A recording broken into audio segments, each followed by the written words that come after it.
The massive halls of the Galactic Academy of Sciences buzzed with excitement on the first day of the new term.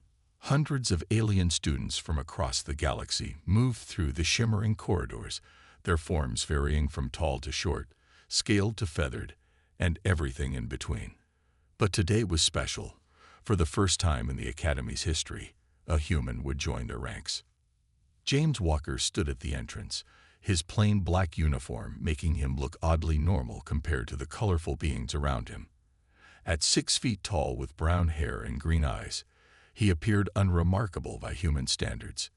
Yet every alien student who passed by stared at him with a mixture of curiosity and fear. "Welcome, Student Walker," a tall, silver-skinned being floated towards him.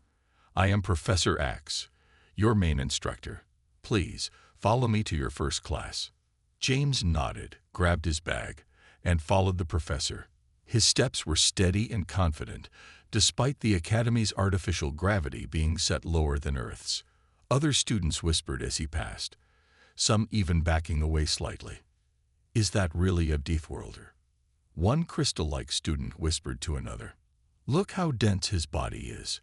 They say humans are made of heavy metals," another commented. Professor Axe led James to a large circular classroom. The room had various types of seating arrangements to accommodate different alien physiologies. James took a standard chair, noticing how it adjusted to support his weight. "Class." Professor Axe's voice resonated through the room. "Today we welcome our first human student. The Academy's commitment to diversity now extends to Class 12 planet species." The room fell silent. Even the floating gas-based students stopped their gentle bawling. A small blue-skinned student raised their hand. "Professor, there must be a mistake. Class 12 planets are uninhabitable. My datapad says Earth has active volcanoes, atmospheric lightning, and giant predators." James couldn't help but smile. He'd been briefed about this reaction, but experiencing it was different. "That is correct, Student Blue," Professor Axe replied, "which is why having Student Walker here is such a unique opportunity. Today we will begin with everyone sharing stories about their homeworld's challenges." A plant-like student named Root went first, describing how their world once faced a terrible crisis when the second sun's light dimmed by 2% for a whole day. The class gasped at such hardship. Next, a floating student named Trill shared the horror of experiencing a 0.1% increase in atmospheric pressure during their world's most severe storm season. More gasps followed. When it was James's turn, he stood up calmly. "On Earth, we call that perfect weather," he said with a gentle smile. "Would you like to hear about the time I went camping during a thunderstorm?" The entire class leaned forward, a mixture of horror and fascination on their faces. Even Professor Axe's silver skin rippled with interest. "But first," James continued, "I should explain what a thunderstorm is. Imagine billions of volts of electricity crackling through the sky, while water falls so hard it can flood entire valleys in minutes." A crystal student fainted with a tinkling sound. Professor Axe quickly stabilized them with a gravity field.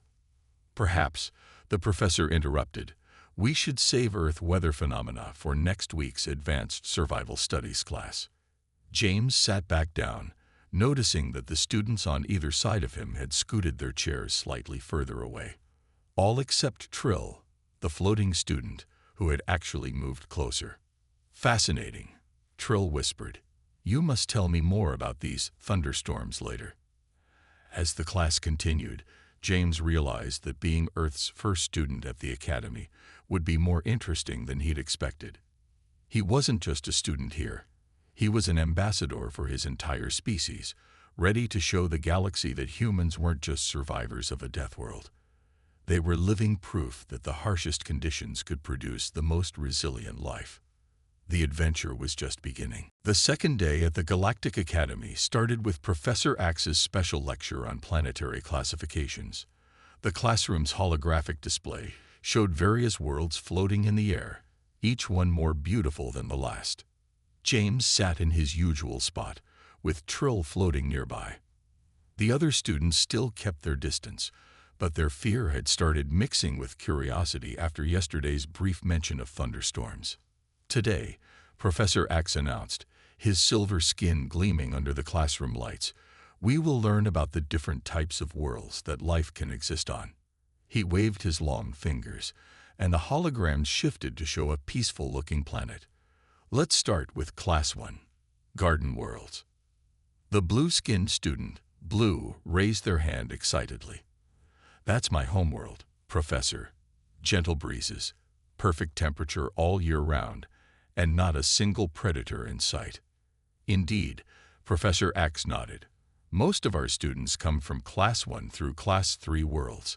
These planets are considered perfect for life to flourish. James watched as his classmates shared stories about their homeworlds. Root, the plant student, described crystal flowers that sang in the gentle wind. Another student talked about rainbow clouds that dropped sweet-tasting rain. My world has the most exciting weather in the sector, a crystal student named Shine declared proudly.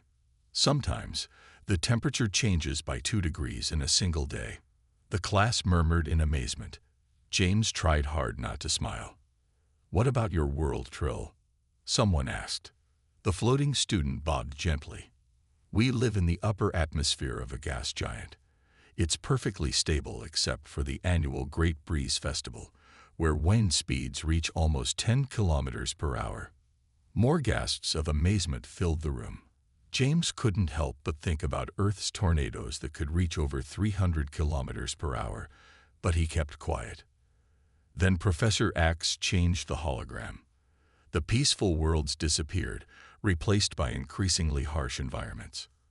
As we move up the classification scale, worlds become more challenging. Class 4 worlds might have seasonal changes. Class 6 worlds often have simple predator species. The students watched with growing horror as the environments became more extreme. When they reached Class 10, showing a world with active volcanoes, several students had to look away. And finally, Professor Axe said, his voice growing serious, we have Class 12 worlds. Worlds like Earth. The hologram changed to show Earth in all its glory. Massive storms swirled across its surface. Earthquakes shook entire continents. Volcanoes spewed rivers of molten rock. Great white sharks hunted in the depths, while lions stalked the savannas. This can't be real, Blue whispered, their blue skin turning slightly pale. How can anything live there? Not only do humans live there, Professor Axe explained, but they thrive.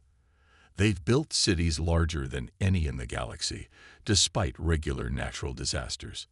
They've survived ice ages and asteroid impacts. They've evolved alongside some of the deadliest predators known to science. The class turned to stare at James, who sat calmly taking notes. Student Walker, Professor Axe called out, would you like to share what you consider a peaceful day on Earth? James thought for a moment. Well, a nice spring day might be around 20 degrees Celsius, with a light breeze maybe 15 kilometers per hour. If we're lucky, no earthquakes or major storms, though we might get some rain. 20 degrees. Root exclaimed. That's almost boiling. And you consider earthquakes a normal occurrence? Shine asked, their crystal body shimmering with disbelief. Well, small ones happen all the time, James explained. You barely notice them after a while. The class fell silent, trying to process this information. Trill moved even closer to James, fascinated. Tomorrow, Professor Axe announced, Student Walker will share more about daily life on Earth. I suggest you all prepare yourselves mentally. As the class ended, James noticed something had changed. The fear in his classmates' eyes was starting to be replaced by something else. Respect. The third day at the Galactic Academy brought stormy weather, or what passed for stormy in the space station. A few recycling units had hiccuped, causing the corridor's air to move at a hopping 5 kilometers per hour. Several students had called in sick, too stressed to handle such extreme conditions. James walked into the classroom, hiding his amusement as he watched a group of students clinging to their gravity anchors for stability against the harsh wind. Only Trill seemed completely at ease, floating as usual near James's desk.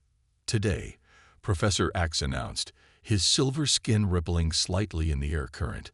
Student Walker will share his promised story about Earth weather phenomena.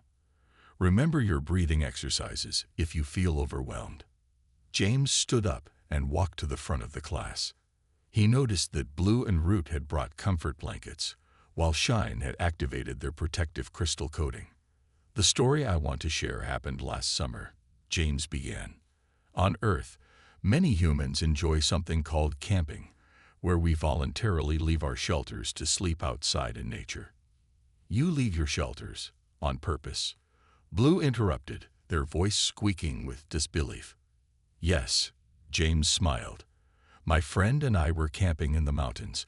We had a small tent, that's a temporary shelter made of thin fabric, and some basic supplies. The class stared at him in horror at the mention of thin fabric being used as shelter. Everything was fine until the third night when the thunderstorm hit. First, the temperature dropped by 15 degrees in minutes. James paused as several students gasped. The wind picked up to about 90 kilometers per hour, strong enough to bend trees. Trees? Root asked, their leaves trembling. Like my kind. Much bigger, James explained.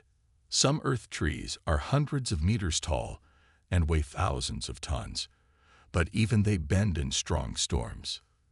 Then the lightning started, James continued. Bolts of electricity, hotter than the surface of a sun, striking from the sky every few seconds. Each strike was followed by thunder, a sound so loud it shakes your bones. Shine fainted again, their crystal form tinkling against their desk. Professor Axe quickly stabilized them with a gravity field. The rain was falling so hard we could barely see 5 meters ahead. Then we noticed the ground getting soggy. Flash flood warning. James's voice grew serious. On Earth, rain can gather in valleys so quickly that it creates walls of water several meters high, moving faster than most humans can run. What did you do? Trill asked, completely engrossed in the story. We had to climb, James explained. In the dark, in the rain, with lightning striking around us, we grabbed our essential supplies and scaled the valley wall. The rocks were slippery. The handholds were small, but we kept climbing. The entire class was silent now, hanging on every word. We reached a cave about 30 meters up, just in time too. The flood filled the valley below us minutes later. We spent the night in the cave, watching nature's light show, listening to the thunder echo off the mountains. And this was fun, Blue asked incredulously. James grinned. It was amazing. The raw power of nature, the challenge of survival, the beauty of lightning illuminating the valley. It's something I'll never forget. We even cooked breakfast over a campfire the next morning and hiked back down once the flood receded. Professor Axe cleared his throat. Thank you, Student Walker. This serves as an excellent example of why humans are classified as an extreme survival species. What they consider an exciting recreational activity would be a civilization-ending catastrophe on most worlds. The class spent the rest of the session asking James questions. How many times had he been camping? Had he seen other storms? What were Earth's mountains like? Even the most frightened students couldn't contain their curiosity. As James answered their questions, he noticed something interesting. His classmates were starting to look at him differently, not just with fear or curiosity, but with a growing sense of wonder. They were beginning to understand that being from a death world hadn't made humans brutal or savage.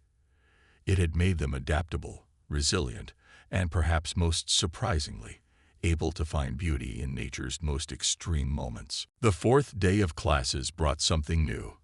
A shared meal time in the Academy's grand dining hall. Students from all worlds gathered to eat together, a tradition meant to encourage cultural exchange. James sat at a table with Trill, Blue, Root, and Shine, who had finally gathered enough courage to sit near him.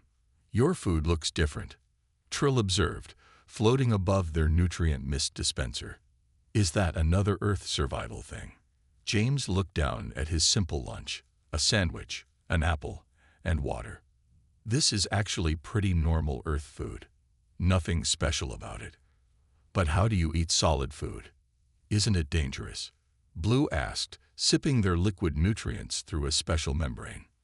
Most Earth life forms eat solid food, James explained. We have these, he pointed to his teeth, to break down the food. They're made of the hardest natural material in our bodies. The others leaned in closer, fascinated by this revelation. Speaking of bodies, Root said, their leaves rustling with curiosity.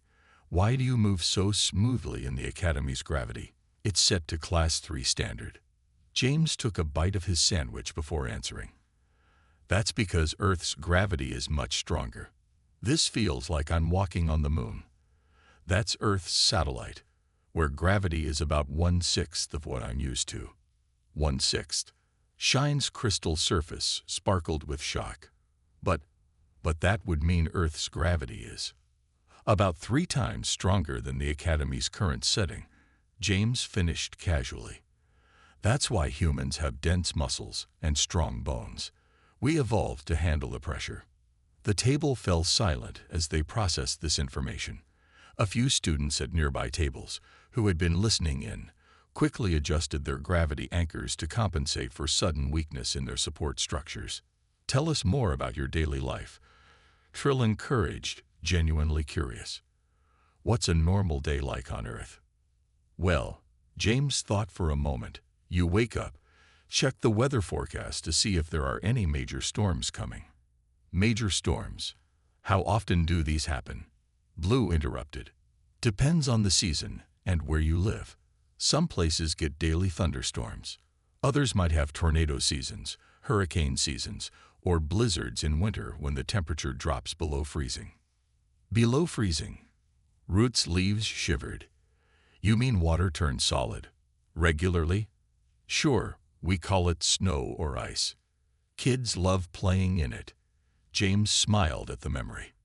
Then you might take transportation to school or work. Have to be careful on ice days, though. Vehicles can slide if you're not careful. What about predators? Shine asked. We learned Earth has thousands of dangerous species. Oh yeah, you have to stay alert. James nodded. Even in cities, you might encounter dangerous animals. In my hometown, we had to watch out for bears and mountain lions. They sometimes come into the city looking for food. Bears. Blue's skin paled to a lighter shade. Those giant carnivores from the biology textbook. Those are the ones. My neighbor lost her garbage bin to a bear last month. We also have to watch out for smaller dangers. Poisonous spiders, snakes, even some plants can be deadly. Professor Axe, who had been listening nearby, floated over to their table. Student Walker, perhaps you could explain why humans continue to build cities in such dangerous locations. James thought about it. We don't really see it as dangerous, just normal. Humans have learned to adapt to almost every environment on Earth. We build cities in deserts where temperatures reach 50 degrees Celsius, in Arctic regions where they drop to -40, on fault lines that have regular earthquakes, even at the base of active volcanoes. But why? Several students asked simultaneously. Because that's what humans do, James explained with a shrug. We don't just survive in harsh conditions, we find ways to thrive in them. Every challenge is just another problem to solve. As the lunch period ended, James noticed his classmates looking at their own world's minor inconveniences differently. Perhaps, he thought, they were beginning to understand that facing challenges didn't make a species primitive. It made them innovative and resilient. Even Blue stayed closer to James as they walked back to class, apparently deciding that being near a Deathworlder might not be so bad after all. Especially when that Deathworlder knew how to handle everything from bears to blizzards. The Academy's annual physical assessment day arrived, and the massive gymnasium buzzed with nervous energy. Different sections were set up to test various species' abilities: anti-gravity chambers for floating species, light absorption zones for photosynthetic beings, and standard physical testing areas for solid form life. James stood with his classmates, wearing the Academy's standard exercise uniform. Professor Axe floated at the front of the group, holding the digital clipboard. "Today's assessment will measure your species' natural abilities," the professor announced. "Each student will perform tests suitable for their biology." Blue raised a trembling hand. "Professor, isn't it dangerous to have a human participate? Won't their extreme capabilities cause problems?" "That's why we've adjusted the equipment," Professor Axe explained. "Student Walker will use the reinforced testing area." The first tests were simple. Shine demonstrated perfect crystal formation. Root showed impressive photosynthesis rates. Trill performed beautiful anti-gravity maneuvers. Blue displayed excellent membrane flexibility. Then came James's turn. "First test, endurance running," Professor Axe announced. "Please maintain a steady pace on the track." James started jogging on the reinforced track. 1 lap, 2 laps, 5 laps. The other students watched in growing amazement as he kept going. "How is he not tired?" Root whispered. "He's been moving continuously for 20 minutes. Humans are persistence predators," Professor Axe explained. "They evolved to chase prey until it collapsed from exhaustion." After 30 minutes, Professor Axe finally asked James to stop. He wasn't even breathing hard. Next, strength testing. The reinforced lifting equipment had been specially designed for Deathworld species. James approached it casually. "Remember," Professor Axe warned, "this is set to Earth standard gravity." James nodded and gripped the handles. The whole class watched as he lifted what would be a crushing weight on their worlds with relative ease. "Impossible." Shine's crystal surface flickered with shock. "That's enough weight to collapse a small building on my world." "Humans developed strong muscles to cope with Earth's gravity," Professor Axe reminded them. "What seems extraordinary to us is normal for them." The tests continued. James demonstrated human flexibility, reaction time, and problem-solving under pressure. Each demonstration drew more amazed gasps from his classmates. Then came the most impressive test. Final assessment. Survival scenarios, Professor Axe announced. "The simulator will create various environmental challenges." James entered a large chamber. The air temperature suddenly dropped to near freezing. Without hesitation, he began exercising to generate heat, demonstrating human temperature regulation. The chamber then became hot and dry, like a desert. James immediately reduced his movement, found shade, and showed how to conserve water. "Remarkable," Professor Axe noted. "Most species would require protective equipment for such temperature variations." The final challenge simulated a predator encounter. A holographic large carnivore appeared, modeled after Earth's extinct cave bears. The class expected James to panic. Instead, he calmly assessed the situation, made himself appear larger, and backed away slowly while maintaining eye contact. When the hologram charged, he quickly moved to higher ground, demonstrating human climbing abilities. "Outstanding," Professor Axe declared as James exited the chamber. "A perfect display of Earth survival instincts." The other students crowded around James, their fear now completely replaced by admiration. "How did you know what to do with the predator?" Blue asked, their skin bright with excitement. "That's basic Earth safety," James explained. "Most human children learn predator awareness early. It's like how you learn about solar flares or gravity fluctuations. Your entire species grows up learning to face such dangers." Trill asked, floating closer than ever. "We have to," James smiled. "Earth throws new challenges at us every day. Being ready for anything isn't just a skill, it's how we survive." As the class ended, Professor Axe made an announcement. "Tomorrow's lesson will be about emergency responses. I think we've all seen today why having a human in our class might be very valuable indeed." James noticed his classmates nodding in agreement. They finally understood. Humans weren't dangerous because they came from a death world.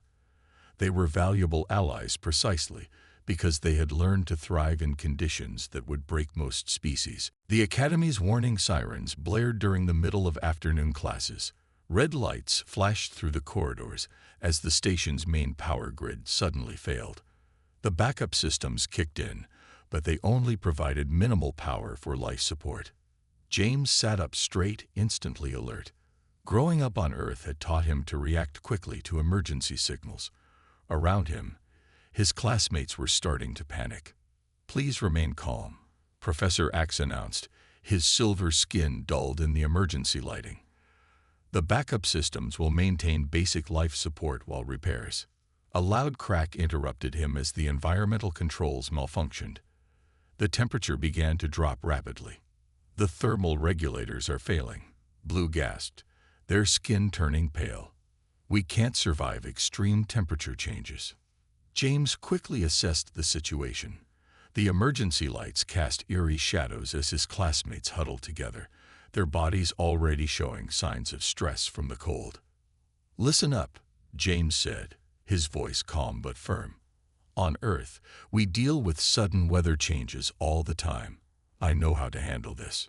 The class turned to him, desperation in their eyes. Even Professor Axe looked uncertain.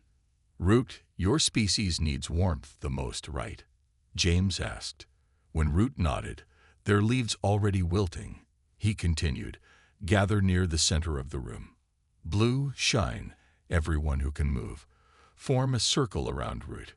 Body heat, or whatever your species generates, will help." "But humans are endothermic," Trill said, floating nervously. "You'll get cold too." "I've survived blizzards," James smiled. "This is nothing." "Professor Axe, what's the fastest way to the environmental control room?" "Section C, 2 levels down," the professor replied. "But the emergency protocols." "Earth protocols are different," James interrupted politely. "We're taught to act in emergencies, not wait for help." He quickly removed his outer uniform jacket. "Here, Root can use this for extra insulation. I'll be back soon." James jogged out into the darkened corridor. The station's artificial gravity was fluctuating, but after years of hiking on unstable mountain trails, his balance remained perfect. He found the maintenance shaft and began climbing down.